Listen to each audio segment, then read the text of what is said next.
Менің жобамның тақырыбы отбасы құндылықтары тұлға қалыптасуының негізі.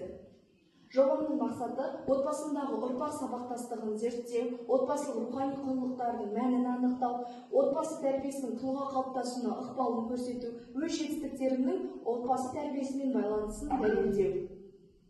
Отбасы адам өміріндегі ең қымбат құндылықтардың бірі.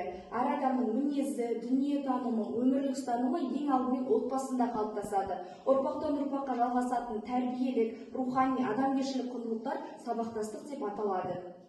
Әр отбасының өзінің ұстанымы, өмірлік қағидасы болады. Ал біздің әулеттің бірлестігі мен бірлігінің сыры осы 4 формуладан тұрады. Олар білім, қоғам, тәрбие, еңбек.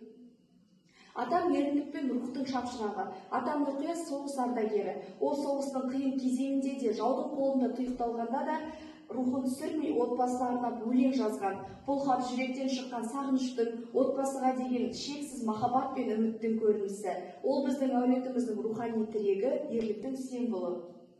Әкем жауапкершілік пен парасат иесі. Әкем Досымхан Қордай ауданындағы Шынайын фермасының директоры. Ол іскерлігі мен байсалдығы жарасқан, сөзінде тұратын, ісіне жауапты азамат. Әкем тек кәсіпкер ғана емес, ол үлкен жүректі жан. Қайырымдылық қорымен айналысып, көмекке мұқтаж жандарға қол ұшын созады. Оның өмірлік ұстанымы адал еңбек пен әділдік. Әкем бізге әрдайым адамның байлығы ақшасында емес, абыройында деп үйретеді. Ол отбасы үшін барын беруге дайын жан. Менің анам Жанар, ол білім мен мейірім шуағы, ол мектепте мұғалім, ұстаз болып үлкен жауапкершілікпен жылуын талап ететін мамандық. Анам оқушыларға тек білім беріп қана қоймай, олардың бойына адамгершілік пен ізгілік дәнін себеді. Ол сабырлы, мейірімді, талапшыл ұстаз. Анамның еңбегі арқылы талай шәкірт білім алып, өмір жолын тапты. Анамнан мен білімге құштарлықты, әділдікті, әдептілікті, төзімділікті, мейірімді болуды үйренемін. Ұстаздық жол біздің әулетіміздегі рухани құндылықтардың тағы да бір айқын көрінісі.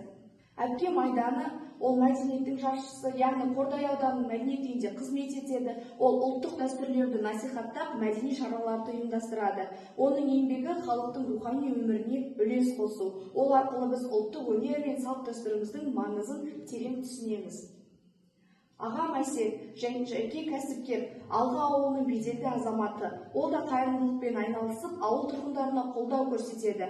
Ағамнан мен батылдық пен бастамашылықты көремін. Ол адал еңбекпен табыс тауып, қоғамға пайда тигізудің жарқын үлгісі.